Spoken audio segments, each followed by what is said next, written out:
AGN Prensa Sindical. El rol estratégico de John William Cook en la resistencia peronista. La columna de Juan Manuel Martínez Chas. Claro, después están las interpretaciones también que uno puede hacer de cada lectura histórica. Hace 52 años fallecía, precisamente el 19 de septiembre de 1968, un hombre que ha sido delegado de Perón, que ha debatido con Perón también, y que en los 70 fue tomado por la izquierda, entre comillas, peronista, para impulsar esa utopía de la patria socialista en nuestro país. Se trata de John William Cook. Por eso digo lo de las interpretaciones, ¿no? Un hombre que venía de extracción radical, de ese radicalismo irigoyenista, y que ha transitado los 40 también analizando las perspectivas de lo que los imperios han generado en nuestro país.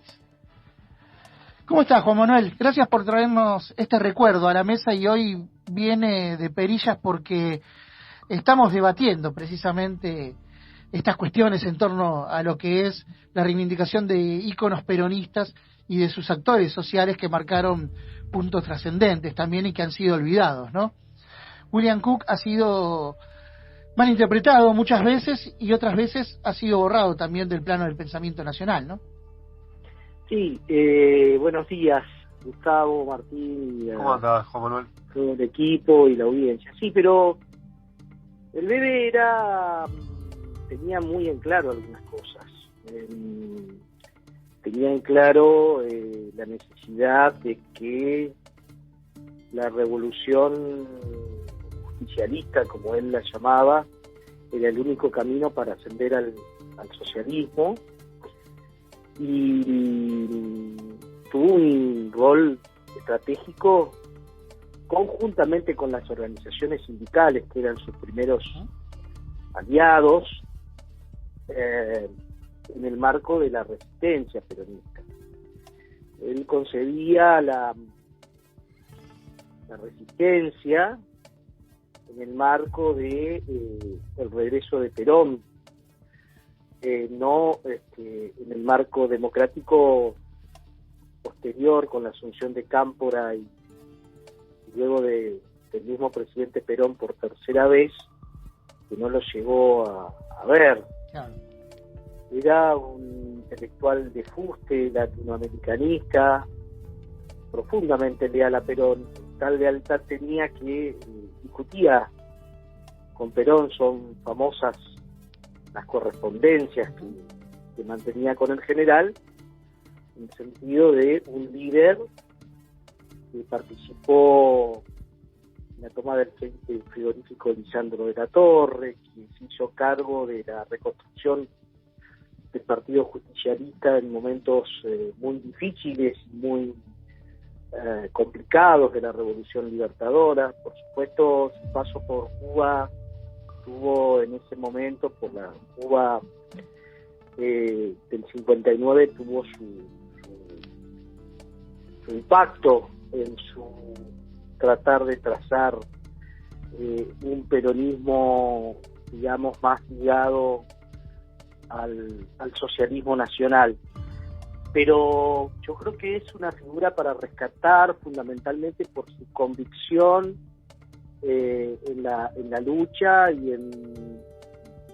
fundamentalmente por su relación con el movimiento obrero organizado. La relación de él fundamentalmente de su grupo, de la Alianza Revolucionaria Popular, era con el movimiento obrero organizado, desde la Unión Obrera Metalúrgica hasta los sectores de izquierdas del movimiento obrero organizado. Se cuenta una anécdota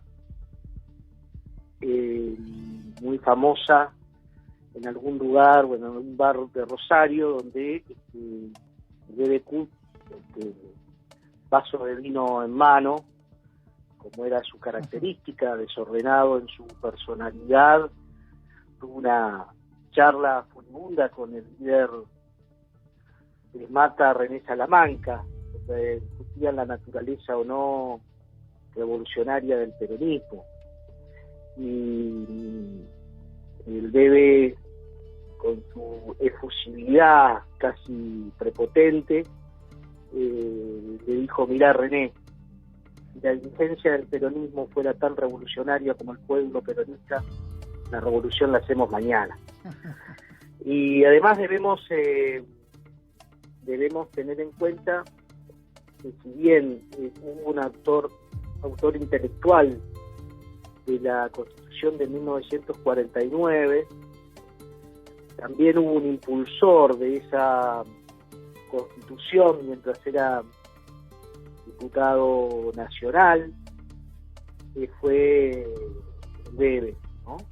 Entonces, yo creo que yo no tengo ninguna duda que si Bebe hubiese vivido esos tiempos dinámicos de la década del 70, 72 al 76, hubiese estado donde la conducción lo enviaba. Eso es una percepción personal, porque era una persona de absoluta generosidad y de absoluta lealtad a Perón. Es interesante esto porque Montoneros lo ha tomado para otro lado también en su momento, ¿no? Como tantas cosas. Son hipótesis, ¿no?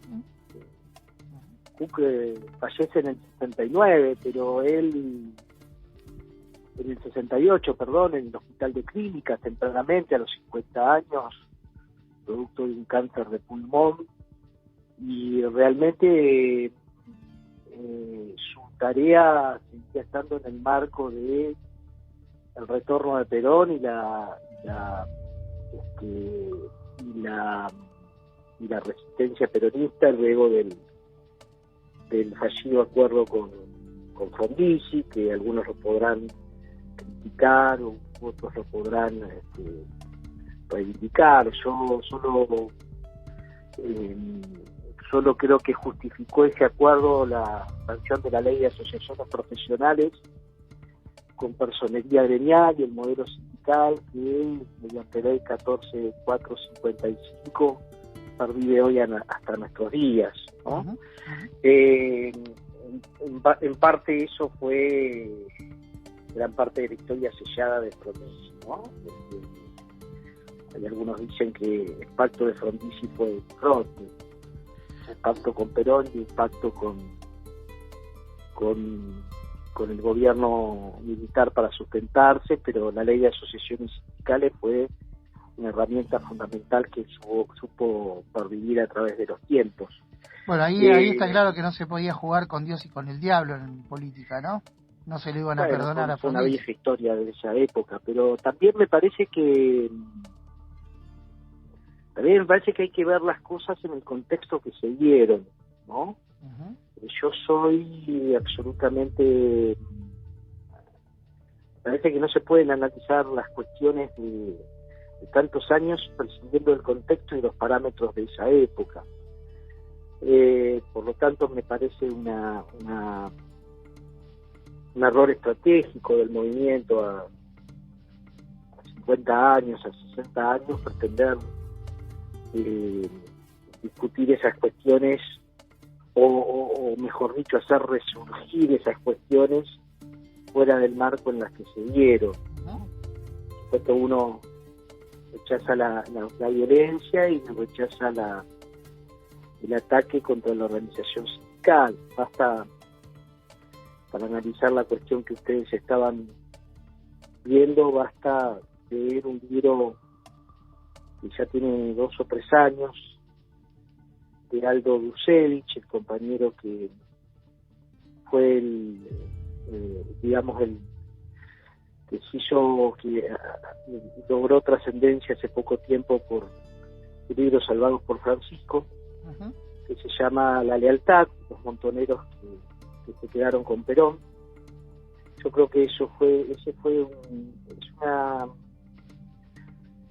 una, no diría una autocrítica, sino es una visión de lo que pasó mucho más cercana a la realidad, ¿no?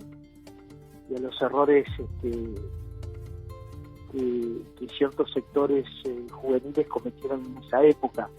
Pero vuelvo a reiterar, yo creo que